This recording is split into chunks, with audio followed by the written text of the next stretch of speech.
अपना परिचय दीजिए। विकास त्यागी, पूर्व प्रांत संयोजक, बजरंग दल। काजी जो आज कोर्ट का फैसला है मस्जिद को लेकर, क्या पूरा प्रकरण था, क्या याचिका दायर? जी, ये कलेक्ट्रेट परिसर में एक यहाँ मस्जिद बनी हुई थी और जिस समय पूरी तरह से अवैध मानता था, और अवैध इसलिए मानता था कि गोपनीय कार्यालय है और यहाँ से प्रतिदिन में लोग, बाहरी लोग इसमें आते हैं जिनका कोई मतलब वास्ता और ऐसे स्थान पर नहीं है, गोपनीयता भंग होती है। तो मैंने एक शिकायत माननीय मुख्यमंत्री जी को जनवरी 2025 में उनसे व्यक्तिगत रूप से मिलकर ये लखनऊ में मैंने की थी। उसके बाद उस पूरे प्रकरण की जांच ये प्रशासन ने की, जो पूरी तरह से ये मस्जिद और यह अवैध पाई गई, जिसका कोई औचित्य यहाँ नहीं था। उसके बाद प्रशासन ने इसे अवैध मानते हुए पीपीएक कोर्ट में और नगर मजिस्ट्रेट सहारनपुर न्यायालय में एक वाद जो है उस मस्जिद के खिलाफ यहाँ दायर किया और साक्ष्यों के आधार पर, प्रमाणों के आधार पर ये सिद्ध हुआ है कि ये मस्जिद पूरी तरह से अवैध है और सरकारी भूमि पर कब्जा करके इस मस्जिद को यहाँ बनाया गया है।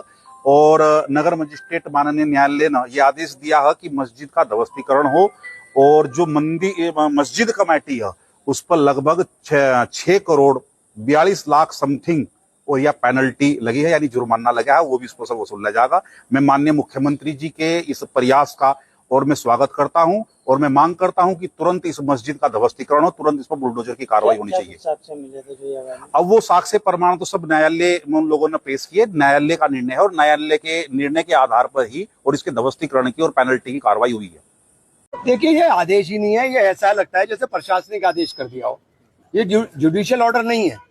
जुडिशियल ऑर्डर के अंदर किसी ने नॉन का आपने इश्यूज फ्रेम नहीं किए, आपने ऑर्डर कर दिया, आपने मिल्कियत तय कर दी। मिल्कियत कैसे तय कर देंगे आप? इसकी मिल्कियत किस चीज से तय होगी? खसरे से थोड़ी मिल्कियत तय होगी। खसरा स्टेटस है, स्टेटस कलेक्ट्रेट है। मिल्कियत तय होगी खेवट से, मिल्कियत तय होगी खेवट से। खेवट के अंदर ये है 10/1 वाहिद खां याकूब खां, ये उनकी जमीन, मौजम पठानपुरा, ये उनकी लैंड। जमींदार थे बड़े, दे दी इनके पास। ये मिल्कियत अपनी बताएंगे, इनके पास मिल्कियत कहाँ है? ये मस्जिद जो है, मस्जिद तो अपनी मिल्कियत पे खड़ी हुई है, कलेक्ट्रेट अपनी मिल्कियत पे नहीं है।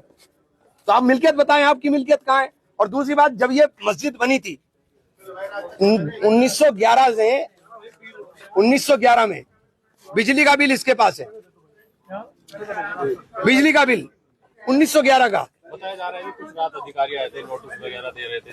तो नोटिस देते हैं। क्या कोर्ट हमारे लिए नहीं है? कोर्ट हमारे लिए भी तो है। कोर्ट जाएंगे, कोर्ट में टिकेगा नहीं।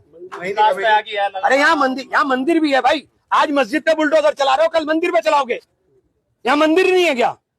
ना मंदिर से किसी को दिक्कत, ना मस्जिद से किसी को दिक्कत, सिर्फ इन नफरती चिंटुओं को दिक्कत है। ये त्यागी जी, फैसला आया है कलेक्ट्रेट में जो मस्जिद है, क्या फैसला है और क्या मामला है?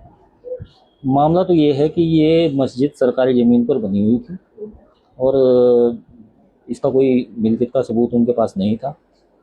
ये संपत्ति 539 नंबर है जो राजस्व अभिलेखों में कलेक्टर कचहरी के रूप में दर्ज है और उस पर बेदखली का आदेश हुआ है और साथ साथ 6 करोड़, लगभग 6.5 करोड़ का जुर्माना भी हुआ है।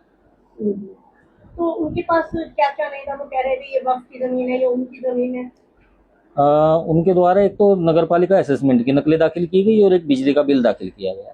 इसके अलावा कोई डॉक्यूमेंट उनका मिल्कियत का या कोई भी उनके जो उन्होंने एवरमेंट किए थे उनकी बाबत कोई दाखिल नहीं किया गया। 70 साल पुराने का कोई प्रमाण नहीं है? नहीं, कोई प्रमाण नहीं। उसी के आधार पर? उसी के आधार पर हुआ है कि 1324 फसली में भी लगभग 1916-17 में और 1359 फसली तो 1951 में राजस्व अभिलेखों में कलेक्टर कचहरी ही दर्ज है। तो ये जुर्माना किस आधार पर?